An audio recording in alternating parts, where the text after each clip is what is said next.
Her şeyin bir bedeli vardır. Peki ya bir vatanın bedeli ne olabilir? Bir ağaç? Bir kaya parçası? Yoksa nesiller boyu sürecek bir lanet mi? Orta Asya'nın kalbinde, tanrıların bile imrendiği bir yurt vardı. Türklerin ana yurdu. Öyle bereketli, öyle kutsaldı ki, toprağındaki her bir taşın ruhu olduğuna inanılırdı. Ve o ruhların en büyüğü, bu topraklara can veren kutsal bir kayada yaşardı. Yat taşında, o kaya, bu yurdun kalbiydi. Bereketi, zaferi ve kaderiydi. Peki, ne oldu da cennet bir cehenneme döndü? Bir prensesin gelişi, bir vatanın kaderini nasıl değiştirebilir? Bir millet, kendi elleriyle kendi kalbini nasıl söküp atabilir? O gün, gök ağladı, toprak yas tuttu ve o kutsal vatan, kendi evlatlarına mezar olmaya yemin etti. Duyan herkesin kanını donduran o ses, tüm yurtta yankılandı. Göç, göç, göç. İşte her şey böyle başladı. Bir kayanın lanetiyle yollara düşen bir milletin, kayıp vatanlarını arayışının yürek yakan hikayesi. Gelin, bu efsanenin ardındaki sır perdesini birlikte aralayalım.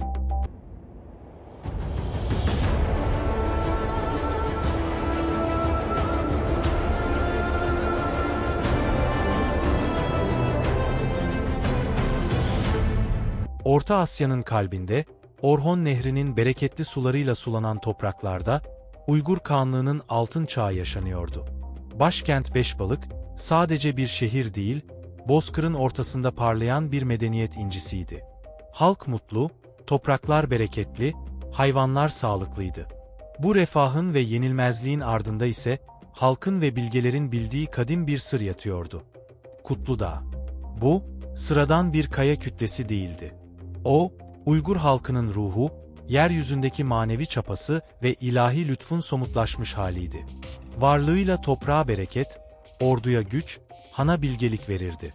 Kutludağ yerinde durdukça, Uygur sancağının yere düşmeyeceğine inanılırdı. Ta ki barış arzusu, bu kadim yeminden daha ağır basana kadar.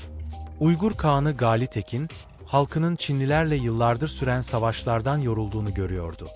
Bilge bir liderdi ama kalbindeki barış arzusu, atalarının töresinden daha güçlüydü. Kan dökülmesini durdurmak için, Çin hükümdarıyla bir ittifak kurmaya karar verdi ve oğluna bir Çin prensesi istedi. Günler süren elçi ziyaretlerinden sonra anlaşma sağlandı. Çin prensesi, büyük bir alayla Uygur sarayına doğru yola çıktı. Bu evlilik, Bozkır'a kalıcı bir barış getirecek gibi görünüyordu. Ancak Çinli elçiler, Uygur yurdunun o sıra dışı bereketinin ve gücünün ardındaki sırrı, yani Kutludağ'ın efsanesini öğrenmişlerdi. Ve prenses için istedikleri başlık parası, altın veya gümüş değildi. Onlar, Uygur halkının ruhunu istediler. Çinli başelçi, Gali Tekin'in huzuruna çıktı ve o tarihi talebi dile getirdi. "Hanım, prensesimize karşılık sizden tek bir şey istiyoruz. Yurdunuzdaki o Kutludağ kayasını bize verin." Sarayda ölümcül bir sessizlik oldu.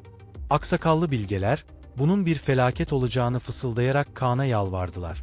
"Hanım, o kaya bizim canımızdır, kutumuzdur. Onu verirsek, Gök Tanrı bizden yüz çevirir. Yurdumuz viran olur." Ancak Gali Tekin, onların sözünü bir batıl inanç olarak gördü. "Bir kaya parçası için ebedi barıştan vazgeçmem," diye düşündü. Ve o uğursuz kararı verdi, "Verilsin." Bu karar, sadece bir kayanın değil, bir halkın kaderinin de Çinlilere teslim edilmesiydi. Çinliler, devasa kayayı yerinden oynatamayınca, etrafında dağ gibi odunlar yığdılar. Günlerce yanan ateşin ortasında kıpkırmızı bir kor haline gelen kayanın üzerine, keskin sirke döktüler. Binlerce yıllık o kutsal kaya, yeri göğü inleten bir çatırtıyla tuzla buz oldu. Parçalarını arabalara yükleyip ülkelerine götürdüler. Kutludağ'ın son parçasının Uygur toprağını terk ettiği an, kozmik düzen bozuldu. Önce bir sessizlik oldu. Sonra, yeryüzünün daha önce hiç duymadığı, acı dolu bir ses yükseldi. Yurdun bütün kuşları, kurtları, geyikleri, evcil ve yabani ne kadar hayvan varsa hepsi, aynı anda, tek bir ağızdan feryat etmeye başladı. Dilleri farklı, acıları ortaktı. Ve hepsi tek bir kelimeyi haykırıyordu. "Göç! Göç! Göç!"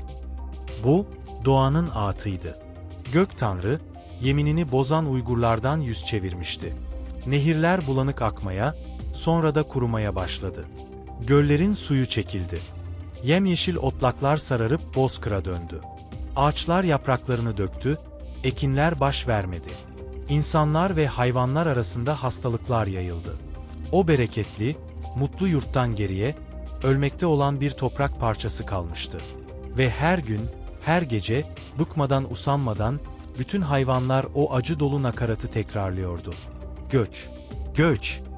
Artık yapılacak tek bir şey kalmıştı. Gali Tekin'in hatasını bütün halk ödeyecekti. Uygurlar, binlerce yıllık ana yurtlarını, Beşbalık'ı, atalarının mezarlarını geride bırakarak yollara düştüler. Bu, bir fetih göçü değil, bir sürgündü. Kafile, yavaş ve kederli bir nehir gibi batıya doğru akıyordu. Nereye gideceklerini bilmiyorlardı.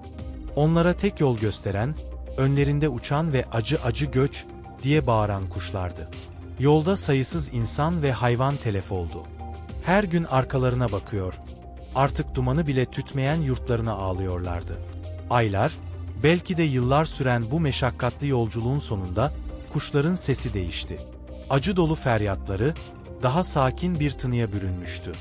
Ve nihayet bir vadiye geldiklerinde kuşlar sustu.